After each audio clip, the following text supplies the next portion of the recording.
India news. तो bulldozer वाला प्रहार आपने दे दिया, लेकिन इस बीच बांग्लादेश में हसीना भी हाहाकार करने की तैयारी कर रही है। यानी कि हसीना का बदलापुर जरूर दिखाई देगा, और जब हसीना वापस लौटेंगी, अपने उस रूप में आएंगी, तो वो क्या करेंगे? तमाम सारे संकेत दे रहे हैं। लेकिन इन सब के बीच बांग्लादेश में भले ही मोहम्मद यूनुस की सरकार या खुद मोहम्मद यूनुस मानवाधिकार की बात करते हो, वो सरस्वती पूजा की बात करते हो, बसंत पंचमी मनाने की बात करते हो, लेकिन उनके इरादे ठीक नहीं हैं। पर्दे के पीछे उनका एक और चेहरा है, और वो चेहरा कट्टरपंथ का है, वो चेहरा जमात का है, जिसकी तस्वीरें देखी जा रही हैं। एक और तस्वीर हम आपको लगातार सुबह से दिखा रहे हैं कि किस तरीके से एक महिला को मारा जा रहा है, पीटा जा रहा है, घसीटा जा रहा है, वो भी आपको दिखाते हैं। वो भी मुजीबुर रहमान के घर के सामने है। लेकिन उसके पहले आप जरा इस चेहरे को देखिए, इस शख्सियत को देखिए। बंगबंधु के घर पर किस तरीके से तोड़फोड़ की गई है। शेख मुजीबुर रहमान इसी घर में रहते थे। 15 अगस्त 1975 को बंगबंधु उनकी पत्नी, जी हां, बंगबंधु उनकी पत्नी, बेटे, बहू और कई रिश्तेदारों की इसी घर में हत्या कर दी गई। घर को संग्रहालय के तौर पर, याद के तौर पर रखा गया, तब्दील किया गया। और 5 अगस्त 2024 को भी भीड़ ने इस पर हमला किया, तब जब हसीना तोड़फोड़ के बाद इसमें आग लगा दी। 5 अगस्त को हिंसा के बाद से ही यह घर वीरान है। इस घर में कोई नहीं है। इसमें हमला किया गया था। उस समय भी इसकी याद मिटाने की कोशिश की गई थी, और हसीना से अब यूनुस डर गए। और यही कारण है कि हत्या, अपहरण से तमाम सारे मामले बांग्लादेश सरकार ने उनका पासपोर्ट भी रद्द कर दिया, कई सारे प्रकरण दर्ज कर दिए, कई सारे केस लगा दिए। इंटरनेशनल क्रिमिनल ट्रिब्यूनल ने उनके खिलाफ बाकायदा एक गिरफ्तारी वारंट भी जारी किया गया। अपहरण से लेकर देशद्रोह के 225 से ज्यादा मामले दर्ज किए गए। बांग्लादेश सरकार ने जुलाई में हुई हत्याओं की वजह से शेख हसीना का पासपोर्ट भी रद्द कर दिया गया। वहीं बांग्लादेश के इंटरनेशनल क्रिमिनल ट्रिब्यूनल, जिसका जिक्र मैं कर रहा था, गिरफ्तारी वारंट भी जारी कर दिया। प्रत्यर्पण की मांग की जा रही है। अब बांग्लादेश भारत से हसीना को डिपोर्ट करने की अपील बार बार कर रहा है। हालांकि भारत सरकार उनका वीजा बढ़ा चुकी है, जिससे यह साफ हो गया है कि उन्हें बांग्लादेश फिलहाल तो डिपोर्ट नहीं किया जाएगा।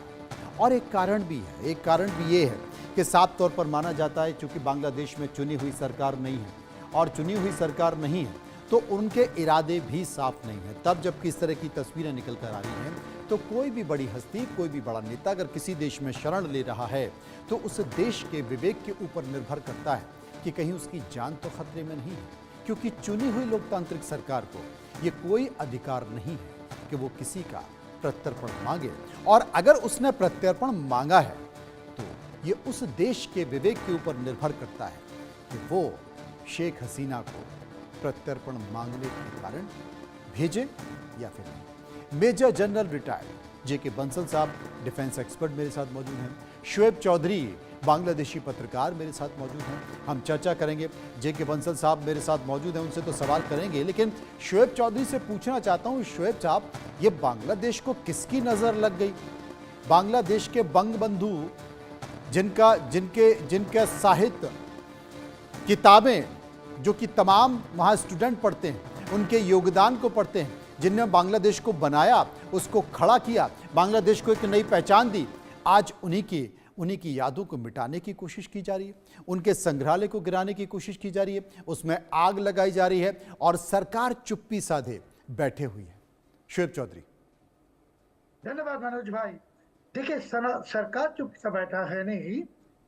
आज यूनुस की जो फॉरेन मिनिस्ट्री है, उसने भारत की डिप्टी हाई कमिश्नर साहब को बुला के ले गई और ले जाके उनको पूछा कि क्यों उन्होंने शेख हसीना को भाषण देने में परमिशन दी, और उन्होंने कहा कि तुम भारत की तरफ से इसको जवाब चाहिए।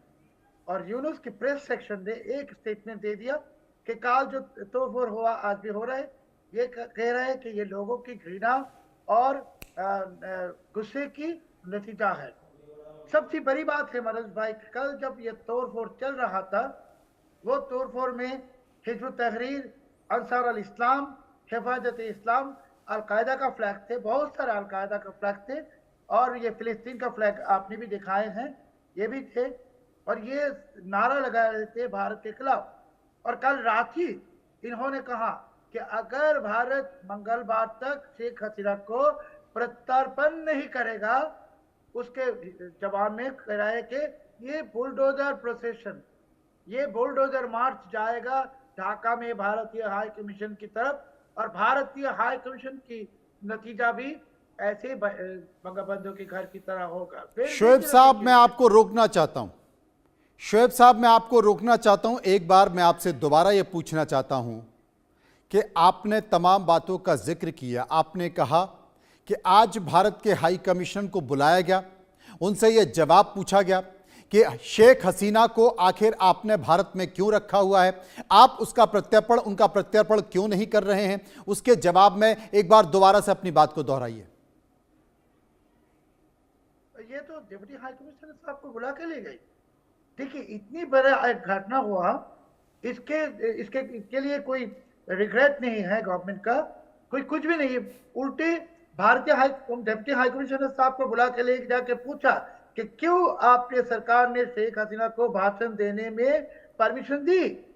और यूनुस की प्रेस सेक्शन कह रहा है कि कल के जो घटना घटा, आज भी हो रहा है, कह रहा है कि लोगों की नफरत और क्या कहते हैं, गुस्से के कारण है।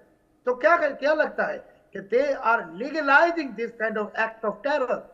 और मैंने जो कहा, फिर से कह रहा हूं कि उन लोगों ने, ये जंगियों ने कल चेतावनी दे दी कि अगर भारत मंगलवार तक शेख हसीना को प्रत्यर्पण नहीं करेगा तो ये लोग भारतीय हाई कमीशन जो ढाका में है उसकी तरफ ये आपको रोकना चाहता हूं शोएब साहब। अपने दर्शकों को एक बार फिर से बता दूं कि जितनी भी घटना रात को हुई है, रात को जो घटना हुई है, मुजीबुर रहमान, शेख मुजीबुर रहमान के घर पर जो बुलडोजर चलाया गया है, वो बुलडोजर इसलिए चलाया गया है कि शेख हसीना भारत में रह रही हैं, और वहां पर जब बुलडोजर चलाया गया उस वक्त नारे लगाए गए कि यह विरोध इस बात का है कि शेख हसीना भारत में रह रही हैं। मेरे साथ जेके बंसल साहब हैं, मैं उनके पास चलूंगा, उनसे सवाल पूछूंगा और पूछने की कोशिश भी करूंगा कि आखिर इतनी हिमाकत क्यों कर रहे हैं बांग्लादेश की सरकार। दूसरी जो बड़ी बात शोएब चौधरी कर रहे हैं, शोएब चौधरी ने यह भी बताने की कोशिश की है, शोएब चौधरी ने यह भी बताया है कि हाई कमीशन के, बांग्लादेश में ढाका में मौजूद हाई कमीशन के भारतीय अधिकारियों को बुलाया गया और उन्हें चेतावनी दी गई है। उन्हें चेतावनी इस बात की दी गई है कि अगर शेख हसीना को भारत ने बांग्लादेश को नहीं सौंपा तो मंगलवार को ये जो बुलडोजर आपको दिखाई दे रहे हैं, जो कि शेख मुजीबुर रहमान के घर पर चलाए गए हैं, ये भारतीय हाई कमीशन की तरफ रुख करेंगे और भारतीय हाई कमीशन के ऊपर ये बुलडोजर चलाया जाएगा। और इस बात की तस्दीक मोहम्मद यूनिस की जो प्रेस टीम है, सोशल मीडिया टीम है, उसने इस बात के संकेत भी साफ तौर पर दिया है। शोएब चौधरी ये बता रहे हैं कि ये जो टेरर की तस्वीरें आपको दिखाई दे रही हैं बांग्लादेश में, ये क्या लीगलाइज हैं?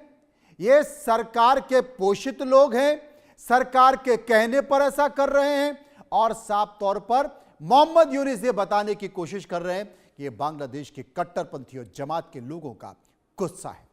मेजर जनरल जेके बंसल साहब मेरे साथ मौजूद हैं। बंसल साहब, भारत को खुली चेतावनी कि अगर शेख हसीना को बांग्लादेश को नहीं सौंपा गया तो जो बुलडोजर शेख मुजीबुर रहमान के घर पर चले, उनकी विरासत पर चले, उनके संग्रहालय पर चले, वो बुलडोजर भारतीय हाई कमीशन की बिल्डिंग पर चलेंगे। ये सीधा सीधा संकेत, ये चैलेंज